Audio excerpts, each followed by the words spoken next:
Oh,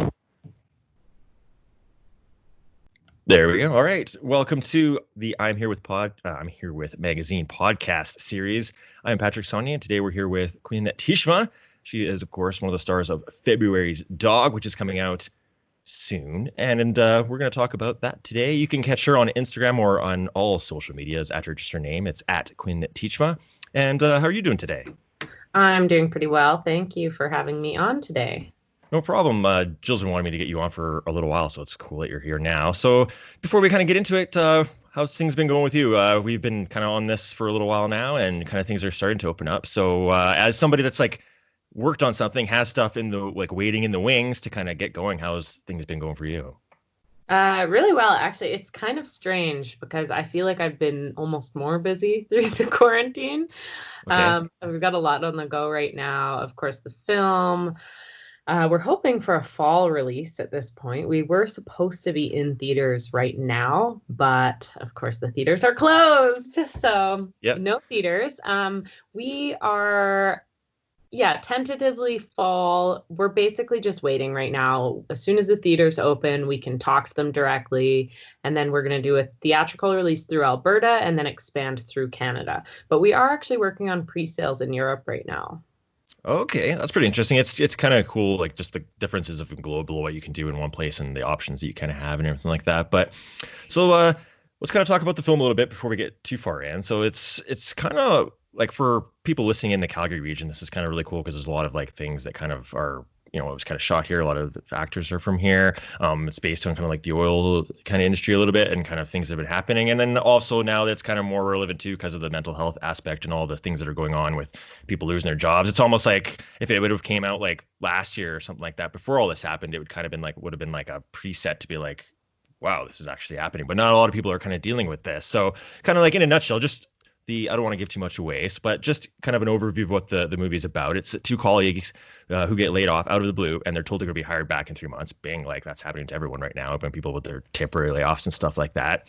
And from there, it's just kind of like the people's journey. So like obviously everyone can relate to this. Like, is this something that you kind of relate to? Is mental health? I think is a huge thing for you. I've seen some of your posts, and you're kind of being an advocate for that. So, like, did you know about that before you signed on to the movie, or were you on it, and then you kind of as you learned more, like, wow, this is like something that's really important, or Yeah, I think you're correct in saying that everyone has struggled with some sort of mental health issue, whether it's been themselves or one of their loved ones, a family member or a friend struggling with it. And mental health, I think, affects everyone, whether you're the one dealing with it directly or indirectly. So the film touches on a lot of that. It touches on how my character, Emily Walters, she deals with her husband losing his job and he spirals into a depression. And it shows how that affects her, how it affects their family and their network of friends.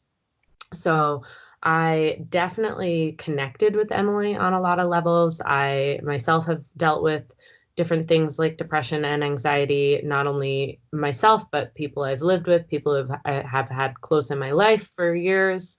And I definitely think that this film is really important in this time frame.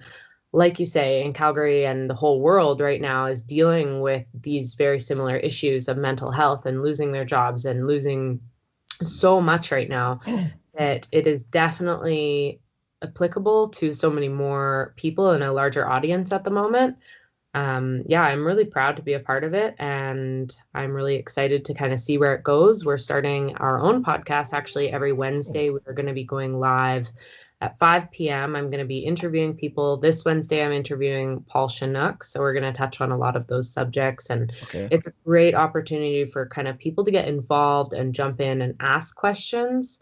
And it's kind of us trying to start, sorry, that's my cat meowing. That's okay. It's it's kind of us trying to start a movement. We do want this film to be more than a film. We want it to be a platform where people can kind of reach out or where they can see examples of other people going through hardships and kind of know that they're not alone.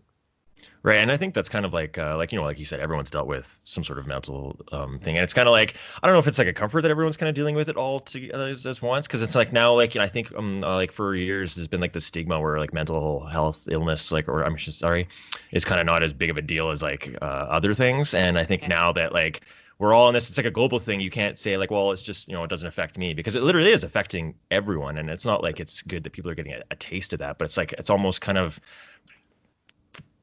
making people a little bit more aware where like some people like they're everything's fine, they don't have to deal with it, but now it's like you said, it's maybe your friends, maybe it's your family, maybe it's just your neighbor, but you can kind of see it because it's unfortunately made more prevalent today. But was that an easy thing for the character? I know you can relate to it. Was it kind of easy to portray like when you first read the script? Like what was your first kind of thoughts on it?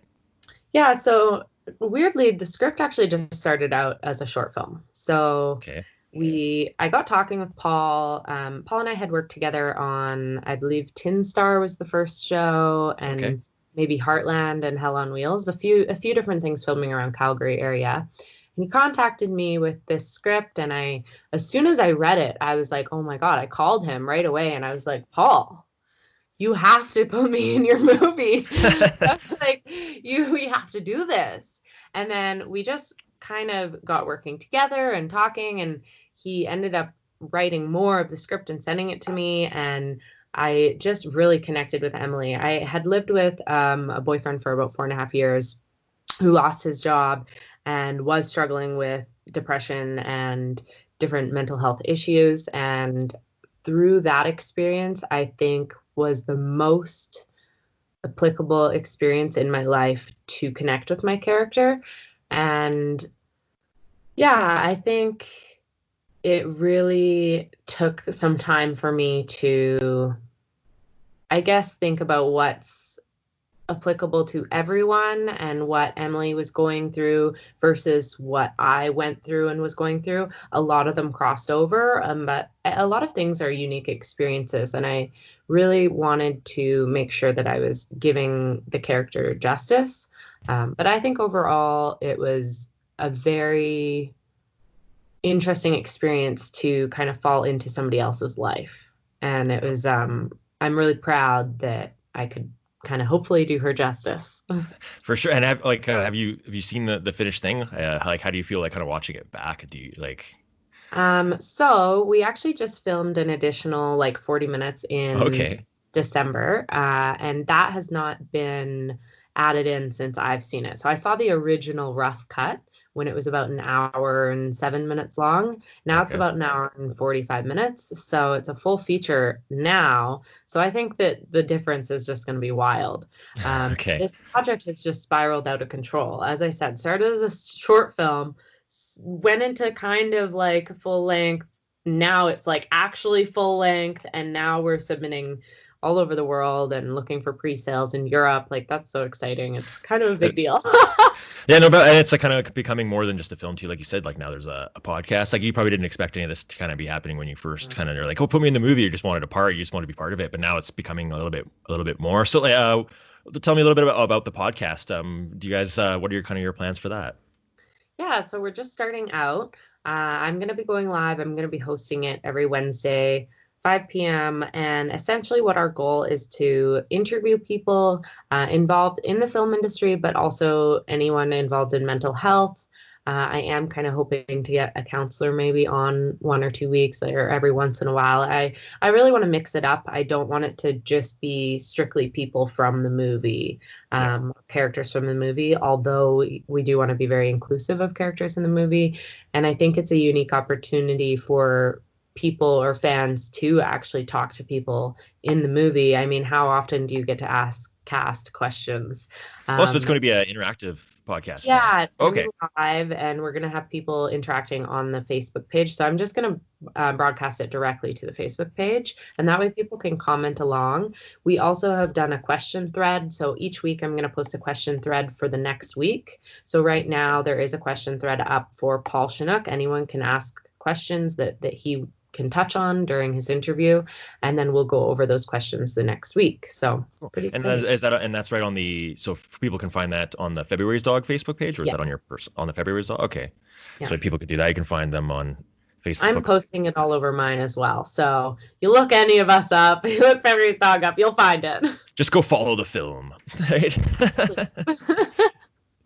Has there any been like what has been like the not the coolest moment, but like what is there has been there like there any surreal moments like with the mental health? Have you had anybody kind of reach out to you and say like anything special like that you've touched them personally just with the little bit like not that the film's out yet even, but like what Yeah. has the response been? To be honest, the response has been astounding. A really good example was I flew to Texas last June, I want to say, and Paul and I were actually location scouting because he has some films that we have in the works for the future. Right. We're Yep. not going to get into that too much, Yep. but we were doing some location scouting in Texas, and we called a Lyft driver to drive us to the Astros game. That was our day off. For sure. And we were telling the Lyft driver just the basic premise of the movie, and she just started bawling her eyes out. And it was so touching to see that even just explaining a very brief description of it's about people struggling with losing their job and struggling with mental health, and she's just crying. I'm like, oh my God, we're gonna crash. Paul was like, we almost died. Thanks, good job. I'm like, okay, that was not my fault. He's like, you made her cry. I'm like, oh my God. So yeah, it's been really touching to see people's responses and see how helpful people are. And just like this, you're willing to interview us and get the word out that we are trying to start a mental health movement. And yeah, so it's really, I'm just proud to be a part of it. Yeah, for sure. It's kind of like it must be cool, kind of just not cool. I keep using the wrong word. It's not really like a cool thing, but like it must be like interesting just to be part of something that is so real. Because like, I'm an actor, and you do things, most stuff is fiction. Like, and even this is a fictional story, but it's not really, it's like it has more real elements than like your drama that you watch where it's a cop shooter and somebody you can feel for the person that lost their son or daughter or something, but this is like a way real topic like that's Yeah, I just mean, this was heavy. definitely based on Paul's own life story. So a lot of it is from a true story. I think that that's why it is touching so many people and why it's so relatable is it is because it's not really fiction. And I am definitely like I have to take a deep breath sometimes when I think about it or when I see certain scenes, I'm like, oh my God, I can't watch that. Is it like is it something that people need to bring like a carton of tissue with them when they're going when they go to watch it, or is it more of like right to the heart, or is it a tear jerker? Um, Probably a bit of both. We actually were discussing having a counselor on site for our premiere in case any of the audience members are triggered. So it is definitely sensitive material. Epic. So before we move on to a couple other things we wanted to talk about, is there anything else you wanted to kind of mention about the film? I don't want to ask too many different questions because I don't want to give things away, but Yeah. I mean, I think that you touched on a lot of great subjects. It's mainly just getting the word out there that it is a movement and that we are trying to start a platform and that we're just excited to be trying to connect with people and try to let people know that they're not alone. that's cool. One thing I was just kind of thinking of right now is just like as we start to kind of move back into the phases and kind of get going, like obviously the film industry is a bit different. What do you kind of like? Do you have any kind of outlook on how do you think like are things going to change for us? Do you think like the way things are filmed, move, and do you think what's your kind of take on that? We don't have to get too crazy political. I'm just saying like as Yeah. far as just the comings and goings on set and things like that. Do you think there's going to be like are you guys having like discussions about this type of stuff already now, or is it kind of more in the future? Like I know you said you were location shouting for future projects and that sort of thing, but I mentioned that there's some sports starting up and they have to go through like the quarantine things and they for days and all that sort of stuff. Do you think it's gonna what's your kind of outlook on things for like just the film industry, like not just in general, not Calgary or Alberta or Canada, just kind of in general? Well, I think things are going to start opening up for sure. I did hear that they're kind of looking at opening up in BC for filming. I think it's going to go based on region and number of cases and whatnot in the region. In general, I do think there's going to be a lot of changes in the film industry because of this. I have already heard from a few people that there's going to be a lot less types of like kissing scenes, touching scenes, all of the protocols for those types of scenes are going to be changed.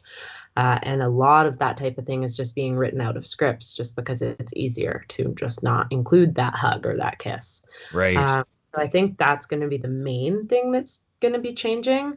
I think it's going to be really interesting to watch what their protocols are and how protocols change because the film industry is very, very serious when it comes to that type of thing. They're really serious when it comes to their protocols, and they have to be because sometimes you're working on a set with thousands of people or hundreds of extras, and you really have to be organized and you have to know, okay, what's allowed, what's not allowed, who needs to be where. So I definitely think that there's going to be a lot of new policies and it will be really interesting, but there's really no way to know what types of things are going to be changing until they do. It's mainly just the kissing and the touching. I think that's going to be a big game changer. Yeah, and I think that's probably something that people don't really think of. Like I was just kind of thinking more in the realms of just like, on any set, like it takes a village. You need people, like, you need a quantity of people to accomplish your tasks and stuff like that. But like you said, even the script writing and stuff, if once, it's changing about like, and I think it's going to put the actors on a little bit of pressure too, to kind of like make that not seem awkward. Yeah. Because like, generally in real life, it's like if it was your wife, you'd go hug her or something like that. But to do that and like to make, just a little bit different thing. But hey, it's an adjustment period. But let's kind of transition into the you got to like this is kind of a weird thing because it's like I guess it's because it's happening during the summer and all good things happen during the summer, but you got a few things that you're kind of like ramping up for that you said Mhm. that's why you say you feel like you're busier now than you were before, but you've also got some pageant stuff you're kind of working out as well. Tell us a little bit about that. Yeah, so I was really lucky this year to be accepted as an international finalist, or sorry, national finalist in the Miss Canada Globe pageant. So that is Okay. in Toronto. I am one of the top 20 finalists, so I'm really excited for that opportunity. It's going to be a great opportunity where I can even just promote this platform further and that I can even just get more of the word out about this. Yeah, I'm really proud of that and really excited. And when does that all go down? So it's supposed to be in August. I don't have the finalized schedule yet, just For because sure. everything was kind of jumbled up because of COVID. I'm kind of hoping it still happens in August. So far, I've been told it is, but we will see. I'm fingers For sure. crossed. And then obviously you're still doing tons of stuff like that. Is that kind of like have you done that sort of thing before, or is this kind of all a new thing? You're like, wow, I'm like, Yeah, I haven't really actually competed in pageantry before. It's kind of just a random thing that I was like, you know what, that looks cool, and why don't I do that? And the more I started looking into it, the more I realized that pageantry is very misunderstood, and the more interested I just got into it. So one thing that I found very interesting is that all of the misunderstandings people have about pageantry, I find that they don't realize that pageantry is very about just working on yourself and self development and furthering yourself in all areas. And it's a lot of introspection and just looking back and saying, okay, what are my life goals? What do I want to promote right now? What do I want to get out into the world? And what I realized is I want to make an impact. I sat there and I thought, how can I impact the most people? And how can I even just get the word out to the most people? And I figured, you know what? One of the best ways to do that is in a national pageant. And I hope that I can kind of show people that pageantry is not just about putting a pretty dress on or walking across the stage in a bikini. It is about self development and working on yourself and setting out all of your goals and knowing what those goals are. Because let's face it, a lot of people don't sit at home and go, what are all my life goals? They just do the 9 to 5 every day. Let's go to work. Let's go to work. And you know what? If that is something that makes you happy, that's fantastic. For me, I am not satisfied with that. I really am seeking to create a platform specifically in mental health where I can reach as many people as possible. And that's why I'm so proud of the film. And that's why I feel as though the pageant will go very well with this because I can kind of meld the two together and hopefully I can reach a larger audience. yeah, for sure. I can understand like the stigma of the pageantry stuff. I did some like announcing for a pageant like a little while ago, and like I'm not like into it. Like I'm not into it, but I've just never been involved in it at all. So it's yeah, it was kind of interesting. I didn't. I found it kind of cool, but I can see what you're saying. Yeah, because people, yeah, they just like, oh, pageant, and there's some, yeah. But I think it's kind of an interesting thing, and there's like, it's kind of a cool, just something cool to be a part of. I like, it just gets your mind going. It's like you said, you get to be involved in something different, something fresh, and Yeah.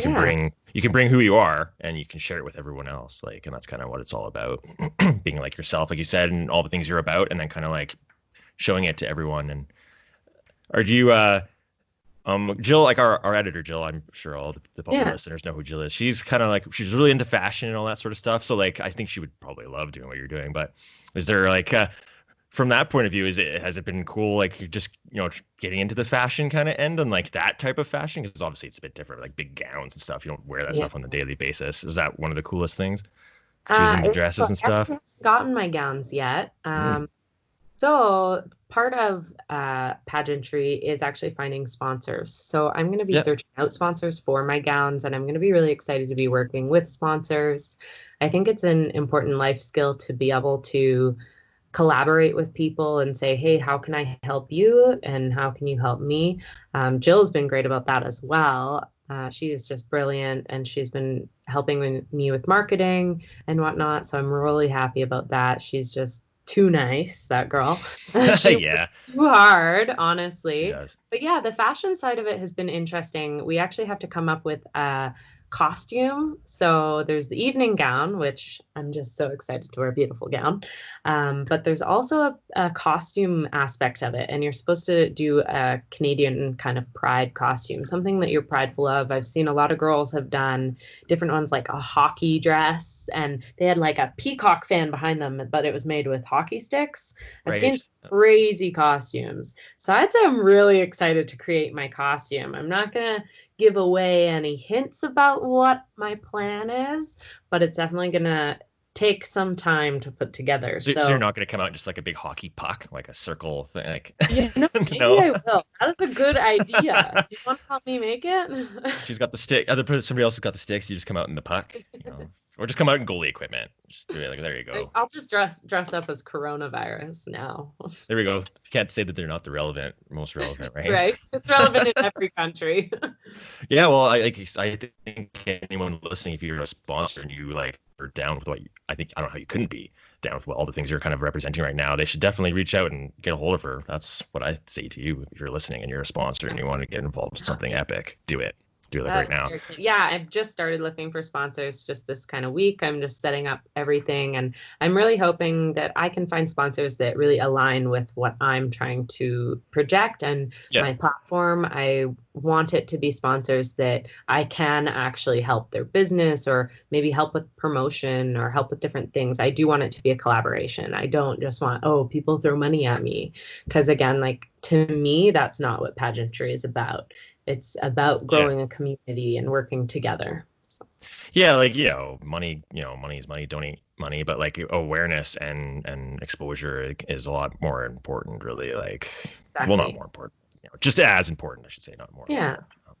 important. Okay, cool. Well, just to finish off, we were just talking about Jill. Usually she kind of, I find most of the time she gears things about, she's all about people's journeys and like where they've come from and how they get to a certain place. So, uh, I was kind of like, gonna just kind of ask like, what are some kind of things about your journey and just, you don't have to go into some crazy long-winded answer or something like that, but just, she's all about the kind of like where you were and where you are now and like the journey. So like, what kind of how would you kind of describe your journey in a nutshell? My journey is kind of like a movie, to be honest. Oh, my life does feel like a movie. I quite often get told that, Quinn, your life is like a movie.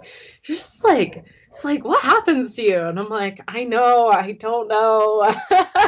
But, yeah, I grew up in BC on Vancouver Island. I was actually born just off the coast of Vancouver Island, very small island. But I moved to Edmonton when I was about 18. I lived there for 3 years. And then I spent about 6 months in Vancouver, actually, and then made my way back to Alberta, but settled on Calgary because it's so much warmer than Edmonton. So I We'll prefer edit it. that part out. They don't need to know. Yeah, yeah, cut that, cut that. Nobody needs to know. Um, but yeah, so I've been really loving Calgary. And I just love how I'm actually connecting with people here. Jill has been amazing, and I'm so proud that she is my friend.